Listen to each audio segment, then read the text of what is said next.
siempre acostumbro a hacer una oración cuando me toca el privilegio de compartir la palabra del Señor, y hoy no va a ser la excepción. Por favor, acompáñeme a orar al Señor. Padre, en el nombre de Jesús, esta tarde ya queremos recibir de tu palabra, queremos recibir las cosas y las maravillas que tú tienes para nosotros.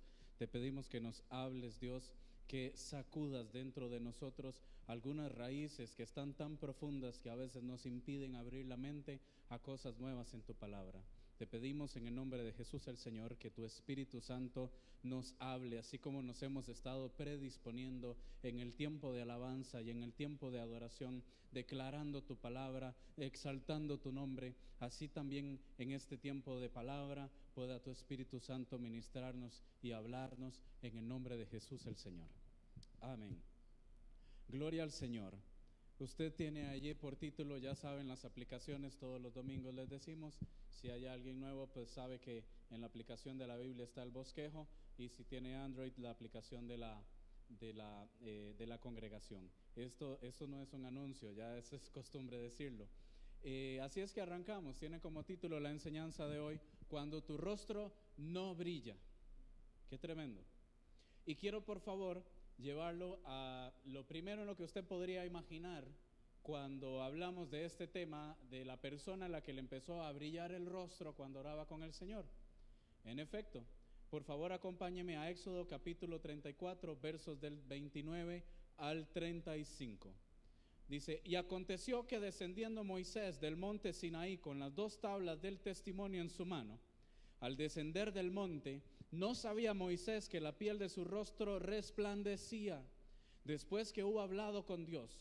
Y Aarón y todos los hijos de Israel miraron a Moisés, y aquí la piel de su rostro era resplandeciente, y tuvieron miedo de acercarse a él.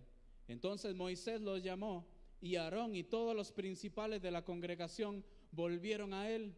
Y Moisés les habló después de que se acercaron todos los hijos de Israel, a los cuales mandó todo lo que Jehová había dicho en el monte Sinaí. Y cuando acabó Moisés de hablar con ellos, puso un velo sobre su rostro. Cuando venía Moisés delante de Jehová para hablar con él, se quitaba el velo hasta que salía. Y saliendo decía a los hijos de Israel lo que le era mandado. Y al mirar los hijos de Israel el rostro de Moisés, veían que la piel de su rostro era resplandeciente, y volvía Moisés a poner el velo sobre su rostro hasta que entraba a hablar con Dios. Y yo creo que todos, de alguna manera, desde la escuela bíblica, desde la escuelita infantil, hemos escuchado esta historia. Ahora que estábamos allá reunidos, los músicos, viendo algunos temas de tonalidades y cosas, no vaya a pensar que nos reunimos ahí quién sabe qué hacer tiempo. A veces alistamos secuencias y cosas que necesitamos acá. Me dice Tommy: brother, ¿vas a predicar? Sí. ¿De qué vas a hablar? De cuando tu rostro no brilla. Inmediatamente me dice: sí, de Moisés. Ya hemos escuchado esta enseñanza, ya hemos de una u otra forma escudriñado la palabra al respecto de lo que dice la Biblia, del episodio en el que Moisés, Dios le habla y le da las tablas del testimonio y toda la demás historia. Él desciende del monte y se percata de que su rostro era como las estrellitas esas que se pegan en el techo cuando uno apaga la luz y empieza a brillar.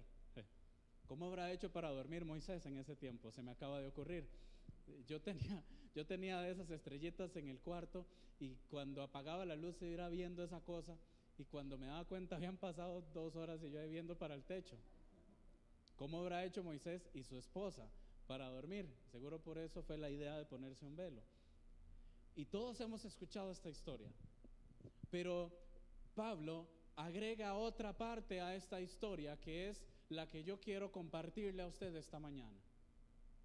Si usted lee allí en la aplicación, hay otra cita más. Dice 2 de Corintios capítulo 3, versos 13 al 16. Esta es en la versión de la traducción del lenguaje actual. Dice el apóstol Pablo a los Corintios: no hacemos como Moisés, que se tapaba la cara con un velo para que los israelitas no vieran que el brillo de su cara se iba apagando. Ellos nunca entendieron esto, Por eso hasta el día de hoy, cuando leen los libros de Moisés, no lo entienden. Es como si su entendimiento estuviera cubierto con un velo. Solo Cristo puede ayudarlos a entender. Sin embargo, esto llega a comprenderlo el que se arrepiente y pide perdón al Señor. Es como si le quitaran el velo a su entendimiento. ¿Había leído usted esa historia desde ese punto de vista? Desde ese momento, Moisés era mi héroe. Yo decía, qué tremendo, Señor, yo quiero meterme a orar contigo de tal modo. ¿Cuántos hemos orado de esa manera? Ojalá en las vigilias. Señor, yo quiero orar contigo de tal modo que cuando salga de acá la gente se quede viendo porque un alien o no sé, una cosa rara, me brilla el rostro. La gente se asustaba porque no es natural. El cuerpo humano no es fluorescente, no es fosforescente. Y de alguna manera hemos orado en esa dirección. Pero el apóstol Pablo le agrega algo más al tema este del velo, porque hay cosas que tal vez no entendemos culturalmente. Aparece el episodio en el que Moisés se ve obligado a ponerse un velo para que la gente no se asuste. Pero luego el apóstol Pablo viene y dice, qué curioso, es que Moisés cuando se ponía ese velo era para tapar también cuando el rostro le dejaba de brillar. Y yo quiero hacer una analogía de ese velo. Ese velo puede ser un ministerio. Ese velo puede ser que, no sé, que me invitaron a predicar y qué bonito que habla el hermano, qué elocuencia. Ese velo puede ser mi habilidad musical para tocar, para ministrar y resulta que ese velo lo que está ocultando realmente es que mi rostro dejó de brillar porque no he tenido tiempo de estar en la presencia del Señor. Moisés decidió ponerse el velo para no perder autoridad seguramente delante del pueblo. Porque me imagino todo el mundo sorprendidísimo cuando Moisés viene bajando del monte. Pero cuando la gente empieza a notar, uy, ya no brilla como antes, y Moisés se pone el velo. ¿Por qué Moisés usa un velo? Seguro decía la gente que había llegado en ese momento. Qué raro, ¿por qué ese hombre anda con ese velo ahí tapado? Ah, es que usted no sabe, cuando él andaba ya orando le brillaba el rostro. ¡Ay, qué tremendo! Pero ya su rostro no brillaba. Pero la gente se acostumbró a verlo con velo. Ese velo a veces puede ser nuestra forma de hablar. Hermano, ¿cómo está? Y citamos las tres, casi es una cita bíblica esa cosa. ¿Cómo está, hermano? Ya eso ya no se da porque ya uno ya casi no escucha radio. Pero antes se daba mucho. Se hizo famoso, un locutor ahí de radio, una emisora cristiana, hizo ahí todo un dicho. Hasta le hicieron canción. ¿Cómo está? Bendecido, prosperado y en victoria. Y es un velo a veces que ponemos. Ah, no, mire hermano, es que hay que llamar las cosas que no son como si fueran, aleluya. Y yo entiendo en la fe, yo entiendo esos temas de fe también.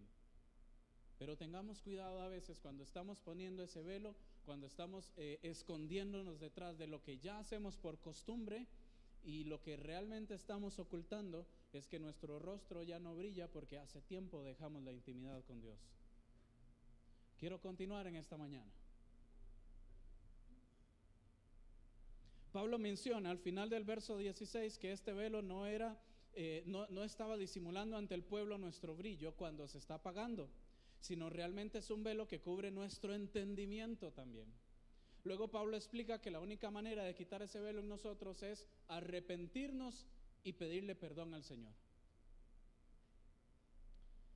La confesión, eso sí tiene ahí en su aplicación. La confesión es poderosa, pero los cristianos la menospreciamos por orgullo.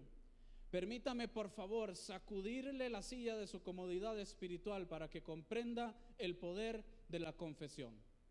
¿Quién se sabe Romanos 8, del 9 al 10? ¿Quién ha ido a evangelizar con ese verso? ¿Quién se lo sabe de memoria? Hace unas 2 semanas, algo así, llegaron a venderme revistitas allá a la puerta de la casa. Usted sabe de cuáles le hablo. Y llega esta persona y me dice, ¿usted cree en la palabra de Dios? Sí, por supuesto.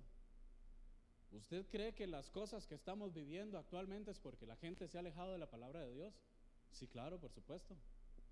Usted ha leído lo que dice segunda de Timoteo 3:16 y en lo que agarra aire para leer la Biblia se lo cito de memoria. Y el hombre se le apaga la sonrisa, seguro como diciendo, ¿en qué problema me metí? No, mire, solamente queremos decirle que ahí tenemos ahí un catálogo, una revistita, hay una tarjetita, si quiere saber más de la palabra, llámenos y muchas gracias. No, pero espérese un momentito, yo no he terminado. Eran que como 10 minutos y el hombre estaba sudando tacacos, como decimos acá. Y empecé a hablarle yo. Y recordé hace muchos años a un pastor o algo había dicho, a veces Dios te lleva a la gente para que le evangelices hasta la puerta de tu casa. Eso es evangelismo a domicilio. ¿Ya? Y nos escondemos como si fuera el que está vendiendo limpiones. Y entonces le empecé a hablar. A veces hay citas que no sabemos de memoria. Hay citas que llegamos y decimos, ¿qué dice Romanos 8, 9 y 10? Y esto es por favor, hermanos, esto es un verso de escuela bíblica. O sea, esto es un verso que nos llevó a los pies de Cristo a muchos de nosotros y que salimos a evangelizar muchos de nosotros citando ese verso. Romanos 8, 9, 10, Romanos 8, 8, 28, 3, 23, son esos versos clave, Juan 3, 16, esos versos clave que uno usa para ir a evangelizar, ¿cierto o no? Algunos, bueno, ya hay otros que no. Estoy desactualizado, pareciera. Y entonces Romanos 8, 9 y 10 dice que si confesares con tu boca que Jesús es el Señor y creyeres en tu corazón que Dios le levantó de entre los muertos, serás salvo, porque con la boca se confiesa para salvación y con el corazón se cree para justicia. Hermano, ¿usted quiere aceptar al Señor? Sí, haga una oración conmigo. ¿Qué fue lo que hicimos en ese momento? ¿Qué fue lo que nos llevó esa oración, ese paso de fe? ¿Qué fue lo que nos llevó a dar ese cambio de muerte a vida? Hoy lo estábamos cantando. Muerto estaba y ahora vivo en ti.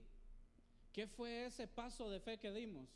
Lo que nos hizo pasar de muerte a vida. Una confesión. ¿Por qué los cristianos menospreciamos la confesión si la confesión nos hizo pasar de muerte a vida? Esa primera confesión en esa oración que hicimos en aquel momento hizo cambiar nuestro alrededor, nuestra vida completa, aunque a veces no nos damos cuenta hasta que pasa el tiempo. Pero dice la Biblia que nosotros pasamos de muerte a vida, de las tinieblas a la luz admirable. Pero ya nosotros no oramos así. ¿Cómo oramos en ese momento? Señor, reconozco que soy pecador. Señor, escribe mi nombre en el libro de la vida. Señor, que tu Espíritu Santo me ayude, que more en mí, que me ayude. Son algunas de las pautas que nosotros reconocimos desde ese momento para entregarle nuestra vida a Cristo. Pero ¿qué tenemos que hacer cuando nuestro velo está allí por encima y el rostro dejó de brillar? Deberíamos hacer lo mismo. Deberíamos confesarnos. Deberíamos buscar a alguien y decirle, reconozco que soy pecador. Reconozco que hace tiempo dejé de orar. Señor, no quites de tu libro mi nombre. Que tu Espíritu Santo me ayude a caminar en rectitud. Amén. No menospreciemos la costumbre de confesarnos. ¿Acaso no es bíblico? Quiero continuar con otras citas que tengo allí. Dice la Biblia, vea lo que dice, lo vuelvo a leer, 2 de Corintios 3, 13 al 16, ese verso 16. Dice, permítame nada más que me cargue la aplicación.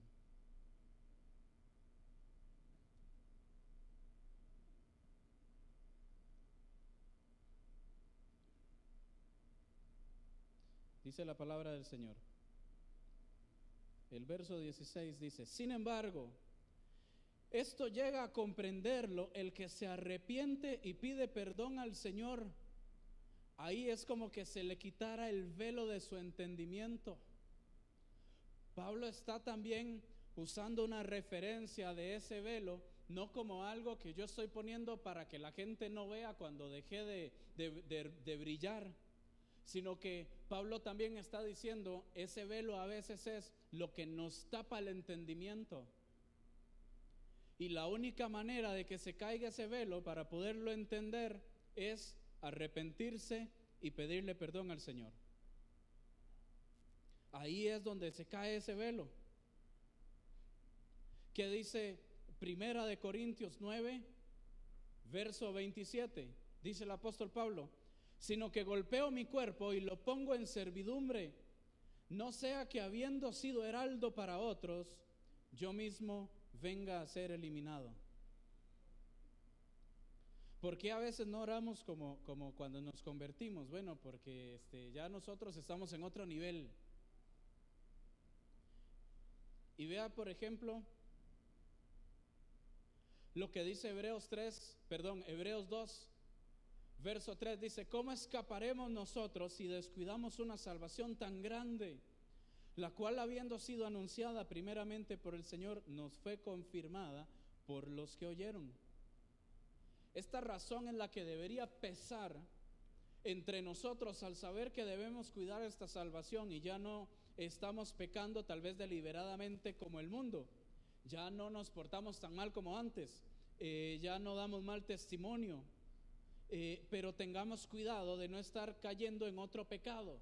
Ahora el orgullo, está bien, hermano, usted no sabe cómo era yo antes, mire, es que se me atravesaba un carro y yo le decía de nada y le soltaba ahí el 15 de agosto. Yo creo que a todos las carreteras y nuestra condición vial ha hecho en cada uno de los costarricenses que desarrollemos un don de paciencia. Hay cada atravesado, hay cada situación ahí en la calle que uno realmente tiene que salir entregándole su vida al Señor, porque o me tengo que parar firme para no decir una burrada o tengo que encomendarme al Señor para que algún imprudente no me pegue el carro. Santiago 4:8 dice, acercaos a Dios y Él se acercará a vosotros. Oiga esto, qué tremendo. Aquí, con este verso yo quiero hacer la comparación de estos dos escenarios de personas. Dice Santiago, acercaos a Dios y Él se acercará a vosotros.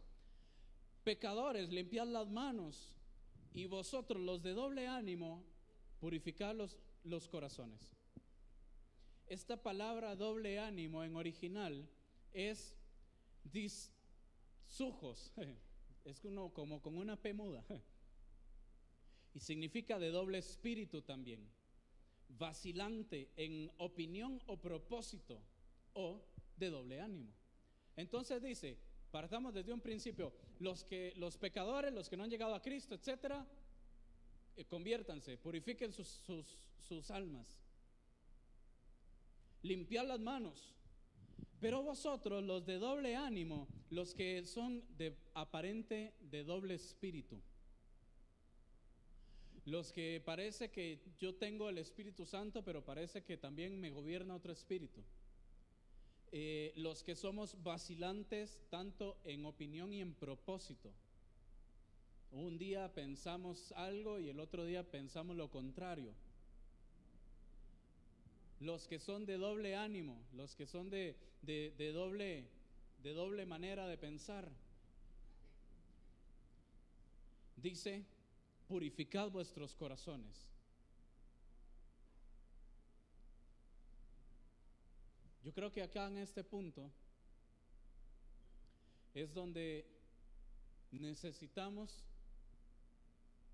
reconocer nuestra condición. Ahora, en toda esta semana que estuvimos estudiando la palabra, que estuvo bien poderoso, por cierto, estuvimos aprendiendo tantas cosas de cómo fuimos creados o por qué fuimos creados para ser como Cristo. Y dentro de todo lo que estábamos hablando de que fuimos creados con un propósito, que fuimos creados, que nosotros tenemos que escudriñar la palabra, que tenemos que estudiarla, repasarla, que tenemos que interiorizarla, que tenemos que meditar en el Señor y en su palabra, que el Espíritu Santo es el que nos ayuda, todo lo que estuvimos ahí viendo. Y también vimos una parte de soportando la tentación, cómo vencemos a través de las pruebas, y al final vimos también que requiere tiempo. Entonces quiero rescatar de esta semana, porque fue muy fresca. Yo creo que alguien no vino esta semana. Casi todos, bueno, todos. Estábamos hablando también de la parte esta de confesar los pecados y lo que dice la Biblia al respecto. Confesaos nuestras faltas los unos a los otros. Quiero leer ese verso. Oiga qué tremendo lo que dice la Biblia. Quiero leer ese verso de Santiago, pero en la aplicación se lo tengo desde el verso 16.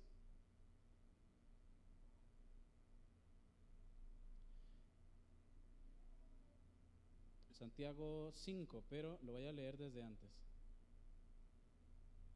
A partir del verso 13, porque creo que hay versículos bíblicos que nos sabemos de memoria y que los usamos muchísimo. Cuando estamos orando, empezamos a orar, Padre, venimos orando, tu palabra dice que la oración eficaz del justo puede mucho, y está bien, la usamos porque la Biblia hay que proclamarla, pero entendamos el contexto también de lo que la Biblia habla al respecto.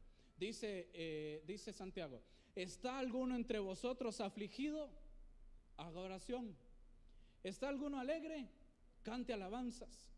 ¿Está alguno enfermo entre vosotros? Llame a los ancianos de la iglesia y oren por él, ungiéndolo con aceite en el nombre del Señor. Y la oración de fe salvará al enfermo, y el Señor lo levantará. Y si hubiese cometido pecados, le serán perdonados. Confesaos vuestras ofensas unos a otros y orad unos por los otros para que seáis sanados. La oración eficaz del justo puede mucho. Esa es la cereza del pastel. ¿Está alguien afligido? Ore. ¿Está alguien enfermo? Oremos. ¿Está alguien alegre? Cante alabanzas. ¿Está alguien enfermo? Si alguien hubiera cometido pecado, le serán perdonados. Sí, todo eso lo hacemos, todo eso está glorioso. Eso es lo que la Biblia nos da identidad. Como cuerpo de Cristo tenemos una cultura y lo hacemos. Sacamos esa partecita de ahí de la Biblia, la subrayamos como en lugar de resaltarlo con un color fosforescente, lo opacamos, le ponemos un velo, le ponemos ¿se acuerdan los correctores de antes que era así como una franja así blanca? Le ponemos corrector a esa parte que dice, confesaos los unos a los otros vuestras ofensas, y la oración eficaz del justo puede mucho, gloria a Dios. Usted se ha puesto a preguntar, se ha puesto a pensar, o se ha preguntado a usted mismo, ¿por qué su oración no es eficaz?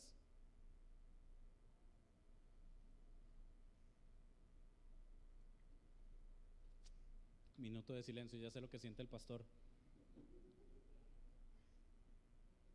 ¿Por qué su oración no es eficaz? Porque a veces oramos y oramos y le damos a la oración y está bien, o sea, la Biblia dice no salió agua de la roca porque Moisés no le dio 7 veces, le hubiera dado más veces, o no sé. Hay que insistir, sí, es cierto, hay que insistir. Pero la oración eficaz es cuando es una oración que hace que en nuestro ser integral esté todo complementado en nuestro estilo de vida, en nuestro testimonio, en nuestra cultura cristiana que tenemos, y orando eficazmente. ¿Cuándo fue la última vez que usted le dijo a un hermano, vieras que necesito que ore por mí, tengo una tentación? No, eso no lo hacemos. Nos ponemos el velo antes de que la gente vea que nuestro rostro dejó de brillar, antes de que la gente empiece a notar, uy, es que ese hermano como que se le bajó el brillo. Hermanos, esto es un camino de perfección. el pastor tiene una frase, me gusta cuando la dice, no me gusta cuando me la dice a mí, pero el pastor tiene una frase que es, bueno, tiene algunas frases y me ha dicho algunas, cuide su vida espiritual, esas son frases célebres. Otra frase célebre del pastor es, se le están bajando las ligas. ¿Qué es eso? Se le bajaron las ligas. No, yo soy de cuerda, no. Se le bajaron las ligas. Bueno, yo entiendo por el contexto que lo que significa es que está teniendo el discernimiento suficiente para ver que ya tal vez no estoy orando como antes. Y se nota, hermano, es que esas cosas no pasan desapercibidas. Yo creo que el velo de Moisés tuvo que haber sido bastante grueso. ¿Quién le pone un limpión a un bombillo? Y sale toda la luz ahí. ¿De qué nivel de cortina tuvo que haberse puesto Moisés ahí para que no se viera el resplandor de su rostro? ¿Y cómo hacía para ver? Seguro era como esas modas, esas tendencias que usan algunos adolescentes de mi época, que se ponían un gorro así, una cosa rara, tapándole la vista como hasta acá.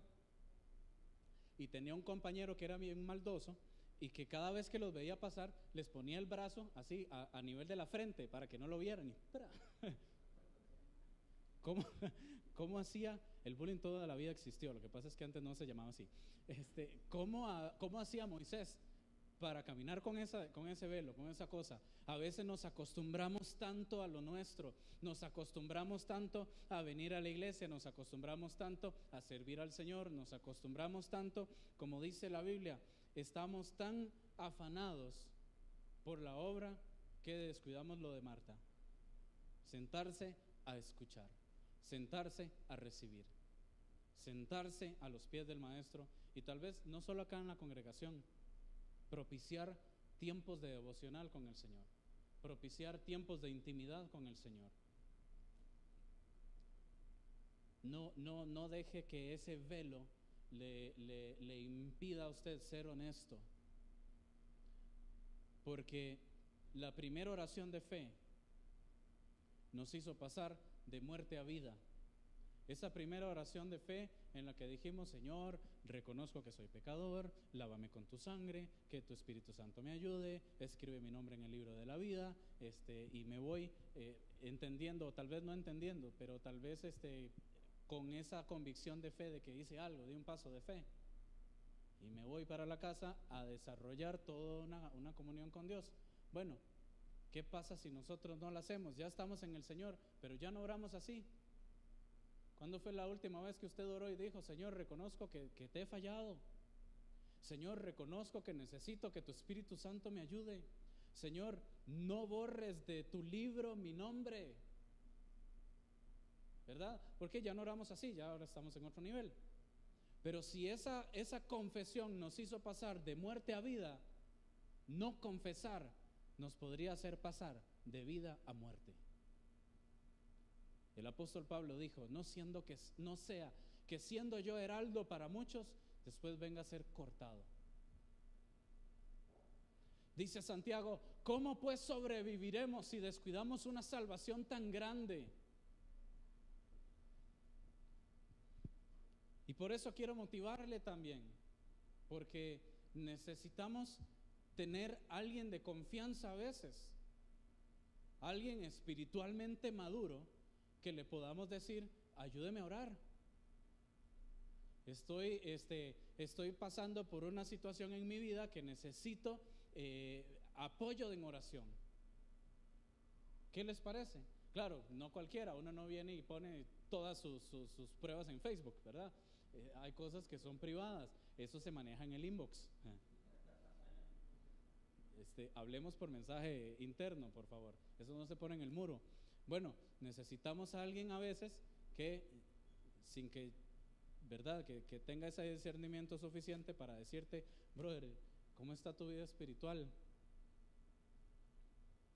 Y vea qué tremendo esto mismo de Santiago. Dice, ahí continúa en el verso 17: Elías era hombre sujeto a pasiones semejantes a las nuestras, y oró fervientemente para que no lloviese, y no llovió por 3 años y 6 meses. Y se acordó Después de 3 años estaba como en el calor que hace aquí en abril, después de entrando mediados de marzo, abril es el mes más caliente de Costa Rica. Seguramente estaba en ese calor y uy, qué rico que se venga una lluvia, lluvia, lluvia. ¿Hace cuánto no llueve? Uy, yo había orado para que no lloviera. Y usted conoce la historia, después él ora y manda ahí, ¿verdad?, al criado.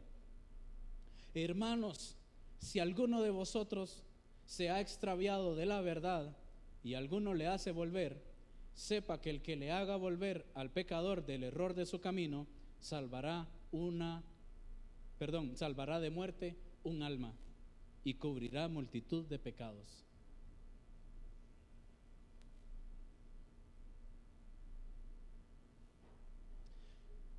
Acá entra alguien más en el tema. La Biblia dice que debemos confesar nuestras faltas unos a otros. Es un sabio consejo tener una persona a quien contarle nuestras cosas y que nos pueda ayudar a orar y aconsejarnos con la palabra. No vamos a escoger una persona que me diga lo que quiero oír. No vamos a escoger una persona que me diga, mire, es que yo estoy pasando por lo mismo y la verdad no encuentro salida y esta situación no tiene ni pies ni cabeza. Y siempre me acuerdo, cada vez que estoy hablando del tema de tener una persona, un mentor, alguien que me ayude a crecer, siempre me acuerdo de las 3 definiciones de empatía, simpatía y apatía. Hemos escuchado esas palabras. ¿Saben cuál es la diferencia o la relación entre ellas? Y lo hemos usado mucho, sobre todo cuando estamos conociendo a alguien. ¿Qué le pareció? Qué muchacho más simpático, mira. Entonces, simpatía es, y esto me lo dijo un compañero psicólogo, cuando tenía un compañero en el call center que era psicólogo, allá habían compañeros de todo tipo, politólogos, etcétera. Entonces él, hablando conmigo, ¿verdad?, como dándome una charla gratis, ¿verdad?, de psicología, me dice, la diferencia es que la simpatía es cuando hay alguien que reacciona igual que yo. Y esto nos encanta sobre todo cuando hacemos un amigo nuevo, en un trabajo nuevo, en el colegio o lo que sea, no sé, un vecino o algo, y yo le cuento un chiste y ojalá que él se ría, ¿sí o no? Y yo le digo, uy, qué barbaridad, qué cara que está la vida, qué cara que está la gasolina, uy, sí, y me va a decir lo mismo, uy, sí, ¿verdad? Qué caro que es todo. Ahora hay que conseguirse 2 trabajos, es que no puede ser, es que este gobierno, y que aquí, que allá. Que me diga lo que yo quiero escuchar. Eso es simpatía. Qué feo es cuando uno viene y le dice a alguien, uy, qué cara que está la vida. Sí, pero yo creo en un Dios que todo lo puede. Y se le cayó el argumento. Chocaron con pared. Y a veces uno hace eso, y lo hace el propio,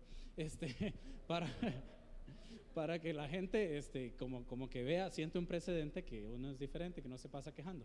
Entonces, eso es simpatía. Simpatía es que yo vengo y le digo a alguien algo y quiero que se ría de mis chistes. Ojalá que tenga el mismo sentido del humor que yo. Ojalá tenga el mismo humor negro y sarcástico que tengo yo. Ojalá, no, esa es una ilustración, no es una definición de mi estilo de humor. Ojalá que se ría la forma en la que yo me río, así a carcajadas, explotado de la risa. Eso es simpatía. Alguien que me dice o que actúa como yo, que espero recibir de él lo mismo. Cuando buscamos en una persona que me diga lo que yo quiero, estoy buscando simpatía. Mire, tengo un problema en la casa, ya yo no aguanto la situación, es que vea que aquí, que allá, que no sé qué, bla, bla, bla, bla, bla. Y el otro me va a decir lo mismo. Sí, mire, ya yo no sé qué hacer, es que esto, qué barbaridad. Eso es buscar a alguien simpático, a alguien que me diga lo que quiero escuchar. Por otro lado, está la empatía. La empatía es una persona que puede entenderme perfectamente por lo que yo estoy pasando, pero no se va a involucrar, sino que desde lejos me va a decir, yo pasé por eso, lo entiendo por lo que está pasando, pero ore. Pero ¿cómo me dice usted que ore? Vea cómo están las cosas. Ore, yo pasé por eso, ore. Y no te dice tal vez lo que quieres escuchar. Está siendo empático en el punto de vista bíblico, por ejemplo, o en el punto de vista de la experiencia cristiana, una respuesta que te va a llevar a otro nivel. Yo creo que el apóstol Pablo fue muy empático en algunas situaciones. Cuando dijo, por ejemplo, o el Señor Jesús también, cuando dijo, por ejemplo, ¿quién de vosotros, si su hijo le pidiere pan, le diere una piedra? Y si su hijo le pidiere agua, le diere veneno. No sé, estoy parafraseándolo, no es así obviamente, lo estoy exagerando. Y si su hijo le diere algo, le da algo peor, ¿quién de vosotros hace eso? Bueno, pues si vosotros siendo malos sabéis dar a vuestros hijos las cosas que le piden, ¿cuánto más vuestro Padre Celestial les dará el Espíritu Santo sin medida? Y lo decía el pastor en una ocasión, pero yo lo que necesito es comer. ¿De qué me sirve el Espíritu Santo ahorita? Bueno, pídale al Espíritu Santo y todas las cosas serán añadidas. Esa persona empática es la persona que te da el consejo que no te esperabas recibir. Es aquella persona que te da a la luz de la palabra y con su experiencia lo que nosotros necesitamos para vivir. Lo que no te va a gustar que te digan, pero te puede garantizar que si lo sigues vas por camino de salvación. Y cuando predicamos la palabra y cuando somos consejeros y escuchamos a alguien, tenemos que ser empáticos a la luz de la palabra. Mire, no le va a gustar lo que le voy a decir. Bueno, lo siento mucho. Entre tener un problema, como dice el pastor, entre que usted tenga un problema con Dios y que lo tenga yo, téngalo usted. Eso es ser empático. Por otro lado está la apatía. Y la apatía es, no me importa. No, mire, yo a veces lo digo vacilando, ¿verdad? Obviamente. Mire, no es que no sepa por lo que está pasando, es que no me importa. Eso es apatía. Apatía es, pasamos de lado, pobrecillo aquel con Dios, y ojalá el Señor lo bendiga, pero somos apáticos, eso no me afecta. Esa es la apatía. Cuando buscamos a alguien a quien confesarle nuestras faltas, necesitamos a alguien que sea empático, suficientemente espiritual y con el fundamento bíblico suficiente para que me diga las cosas que yo necesito para pasar mi vida de muerte a vida, o mantenerme ahí y no morirme, o no irme después ¿verdad?, a unas vacaciones calurosas por el resto de la vida y la eternidad. Entonces, nuestra vida espiritual a veces depende de una comunión. Bueno, eso siempre depende de una comunión con Dios. Nuestra vida espiritual siempre va a depender de que tengamos tiempo de intimidad con Dios, tiempo de intimidad con la palabra, tiempo de intimidad orando, adorando al Señor. Y llega un momento, llega alguna situación en la que a veces empezamos a ver que el rostro dejó de brillar, nos ponemos un velito, nadie se dio cuenta, yo mejor me hago para atrás un toquecito y los demás que vayan al frente y que nadie se dé cuenta de mi situación espiritual, hasta que necesito a alguien que me sacuda, hasta que necesito a alguien que me diga, si vas por ese camino vas a terminar mal. Dice Eclesiastés capítulo 4 versos del 9 al 10: mejores son dos que uno, porque tienen mejor paga en su trabajo. Porque si cayeren, el uno le levantará a su compañero, pero ay del solo que cuando cayere no habrá segundo que lo levante.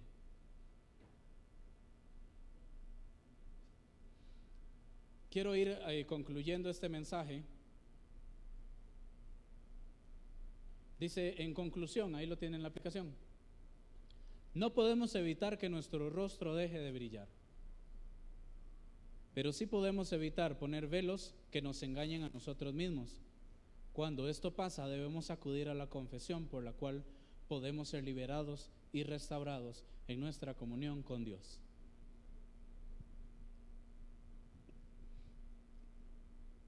Creo que este es un buen tiempo para orar al Señor. Siempre lo digo, le estaba contando antier al hermano Eduardo Lee, cuando algo me llama la atención, corro a apuntarlo, porque ya sé que se viene una prédica. Y cuando empecé a amarrar esto, empecé a confrontarme a mí mismo. Creo que eso es lo primero que uno hace cuando Dios le da un tema. Dios empieza a sacudirnos a nosotros mismos y después uno lo comparte con la congregación y agárrelo si le sirve. Entonces, Creo que podemos concluir esta enseñanza con una buena oración. Si usted por favor allí me acompaña orando y pidiéndole al Señor.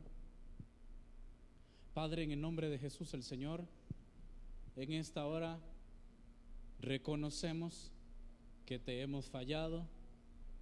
Te pedimos que tu Espíritu Santo siempre nos ayude, que tu Espíritu Santo siempre esté allí como prometiste, Señor. Todos los días estaré con vosotros. Como dijiste también, es necesario, a ustedes les conviene que yo me vaya porque viene un ayudador, aquella persona que nos consuela. Te pedimos que siempre tu Espíritu Santo nos ayude. Dios, nunca borres nuestro nombre del libro de la vida.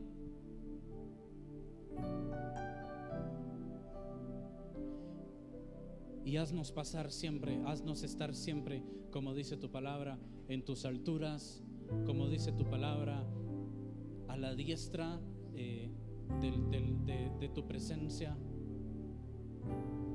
Como dice tu palabra, que nos bendijiste con toda clase de bendición espiritual en los lugares celestes. Padre, en el nombre de Cristo Jesús el Señor, qué tan viciado es a veces el cuerpo de Cristo, qué tan viciado es tu iglesia de inventarnos velos para no ser honestos. Un velo que lo que realmente está tapando es mi honestidad. Lo que realmente ese velo lo que está tapando es mi comprensión. ¿A quién pretendo yo engañar? Y el momento en el que nuestro rostro deja de brillar, debería alertarnos a correr hacia tu presencia una vez más. Debería alertarnos a confesar nuestras faltas.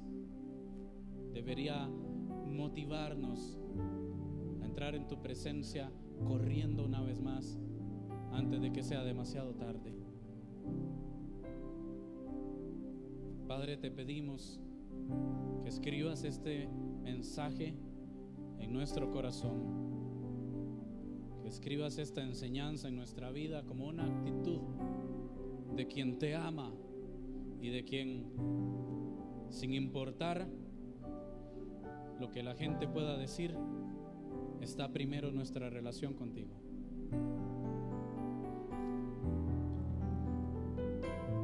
En nombre de Jesucristo el Señor.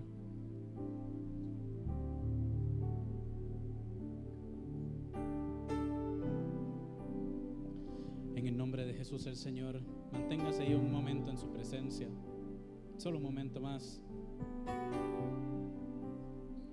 En el nombre de Jesucristo el Señor, quien rebashe terebere kendo, rebetoy kendo rebashe terebere.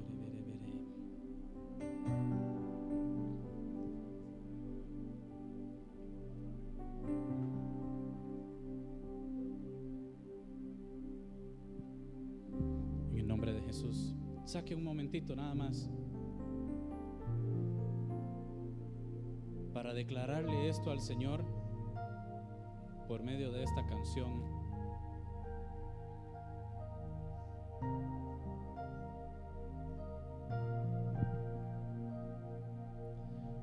Todo a Cristo yo me entrego con el fin de serle fiel para siempre. Quiero amarle y adorarle solo a Él. Yo me rindo a Él. Yo me rindo a Él. Todo a Cristo yo me entrego. Quiero serle fiel. Sí, Padre, en el nombre de Jesús.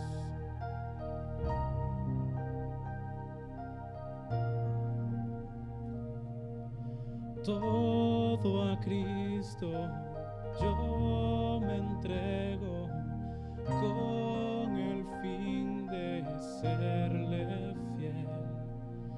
Para siempre quiero amarle y agradarle solo a Él.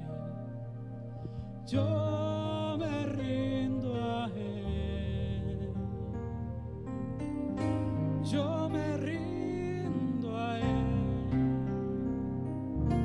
Todo a Cristo yo me entrego y quiero serle fiel.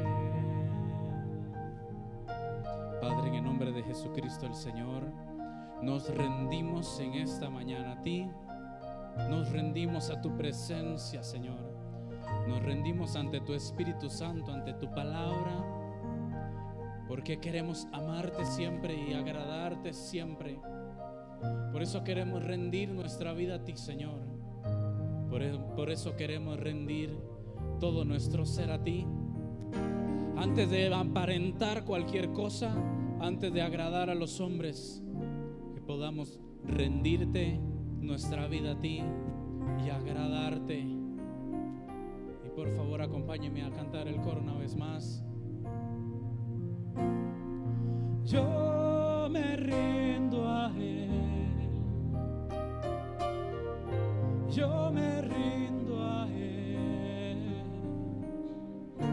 Todo a Cristo yo me entrego y quiero serle fiel. Dígalo una vez más. Yo me rindo a Él. Yo me rindo a Él. Todo a Cristo yo me entrego y quiero serle fiel. Gracias, Señor, por tu presencia, por tu Espíritu Santo, por tu palabra, por hermanos que tenemos en Cristo también que nos pueden ayudar cuando necesitemos confesar nuestras faltas unos a otros. Gracias, Señor, por aquellas personas que nos has regalado en nuestro caminar, que se han convertido tesoros invaluables, aquellos por los que podemos decir, junto con ellos comenzamos esta carrera ante ti, y hoy estamos acá dándote gracias infinitas por el tesoro de estar acá, por la salvación, por lo que nos has prometido, por la predestinación, por esos caminos que has preparado de antemano para que caminemos en ellos, por habernos santificado, justificado, por habernos redimido, por habernos glorificado, como dice tu palabra. Gracias infinitas, Señor. Al Espíritu Santo, gracias, Jesús. Gracias, Padre, en el nombre de Jesús. Amén.